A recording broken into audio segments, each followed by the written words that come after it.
नमस्कार। SPT news पर आपका स्वागत है। पेश है 22 अगस्त शुक्रवार दोपहर 1:15 बजे राजस्थान की बड़ी खबरें। सबसे पहले एक नजर डालते हैं आज की हेडलाइंस पर। राजस्थान के सवाई माधोपुर में बाढ़, 250 घर डूबे। बाबा रामदेव जी का मेला, 2 लाख श्रद्धालु रोजाना कर रहे दर्शन, कतारों के ऊपर से बनाई पुलिया। मंत्रिमंडल विस्तार के अटकलों के बीच कैबिनेट की बैठक कल। आरजीएचएस में बड़ा अपडेट, 25 अगस्त से कैशलेस इलाज बंद।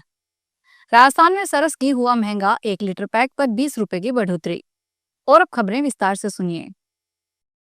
राजस्थान में मानसून फिर से एक्टिव हो गया है। आज शुक्रवार को 4 जिलों उदयपुर, डूंगरपुर, बांसवाड़ा, प्रतापगढ़ में ऑरेंज अलर्ट जारी किया गया है। सवाई माधोपुर में बाढ़ जैसे हालात हैं। पल्लेपार इलाके में करीब 250 घर पानी में डूब गए।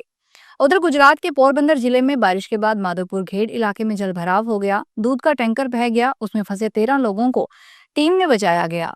वहीं जम्मू कश्मीर में पुंछ के मंडी सेक्टर में लैंडस्लाइड के चलते एक स्कूल का हिस्सा टूट गया। जैसलमेर के रामदेवरा भाद्रपद शुक्ल पक्ष की द्वितीय तिथि यानी 25 अगस्त से 641वें भादमा मेले विधिवत तौर पर आगाज होगा। लेकिन भाद्रपद महीना शुरू होने के साथ ही यानी 10 अगस्त से ही बड़ी संख्या में श्रद्धालु बाबा की समाधि के दर्शनों के लिए आना शुरू हो गए हैं।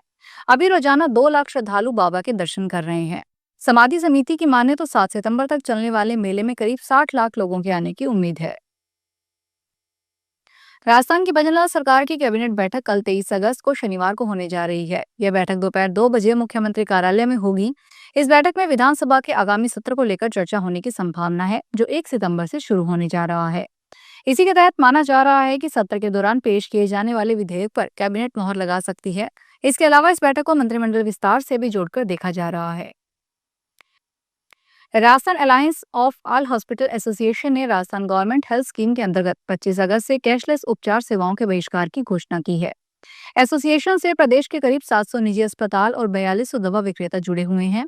निजी अस्पतालों के मालिकों ने सरकार को चेतावनी देते हुए 25 अगस्त से आरजीएचएस की सुविधाएं बंद कर दी जाएंगी। इस घोषणा के बाद सरकारी कर्मचारियों को परेशानी का सामना करना पड़ सकता है।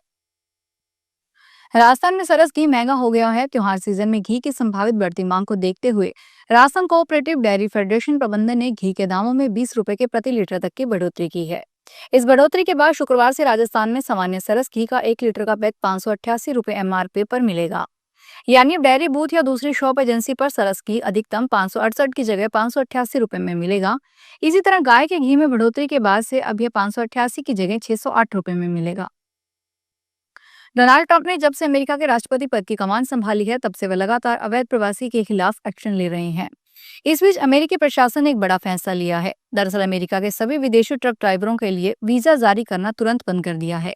इस बात की जानकारी अमेरिकी विदेश मंत्री मार्को रूबियो ने सोशल मीडिया पर दी। एक पोस्ट में अमेरिका के विदेश मंत्री मार्को रूबियो ने लिखा है कि हम तत्काल प्रभाव से कमर्शियल ट्रक ड्राइवर के लिए वर्कर वीजा जारी करने पर रोक लगा रहे हैं।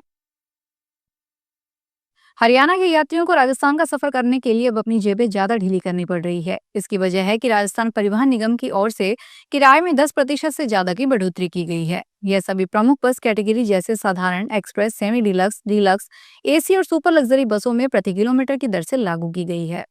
ऐसा होने के बाद रोजाना प्रदेश से राजस्थान जाने वाले हजारों लोगों पर इसका असर पड़ेगा। उन्हें राजस्थान के विभिन्न शहरों में जाने के लिए 10 से लेकर 40 रुपए तक ज्यादा खर्च करने पड़ रहे हैं। झुंझुनू जिले में 1 दर्जन से अधिक सरकारी विभागों पर कुल मिलाकर 22 करोड़ 60 लाख रुपए से अधिक का बिजली बिल बकाया चल रहा है। इनमें सबसे ज्यादा नगर परिषद पर बकाया है। अकेले नगर परिषद का बिल 16 करोड़ 66 लाख रुपए से अधिक हो गया है।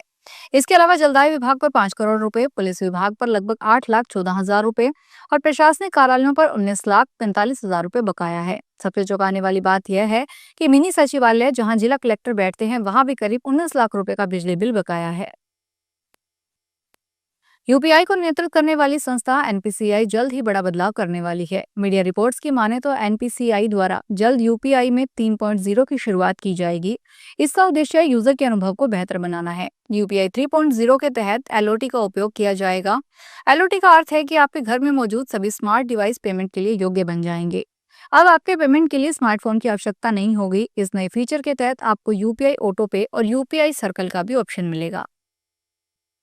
दक्षिणी अमेरिका में आज शुक्रवार सुबह आए तेज भूकंप के झटके से हड़कंप मच गया। भूकंप का केंद्र ड्रैक जलमार्ग में स्थित था, जो दक्षिणी अमेरिका और अंटार्कटिका के बीच में स्थित समुद्री क्षेत्र है। भूकंप की तीव्रता रिक्टर पैमाने पर 7.4 से 8 के बीच मापी गई, जिसका यह झटका विनाशकारी श्रेणी में आता है।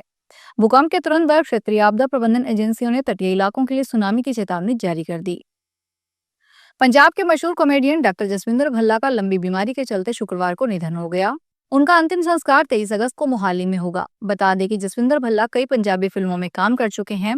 फिल्मों में उनका रोल हास्य कलाकार के रूप में होता था। जानकारी के अनुसार 65 वर्षीय जसविंदर भल्ला लंबे समय से बीमार चल रहे थे।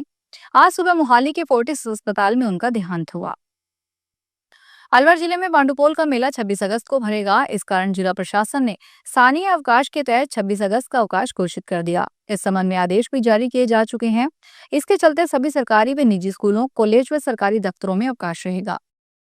फिलहाल इस बुलेटिन में इतना ही। फिर हाजिर होंगे बड़ी खबरों के साथ।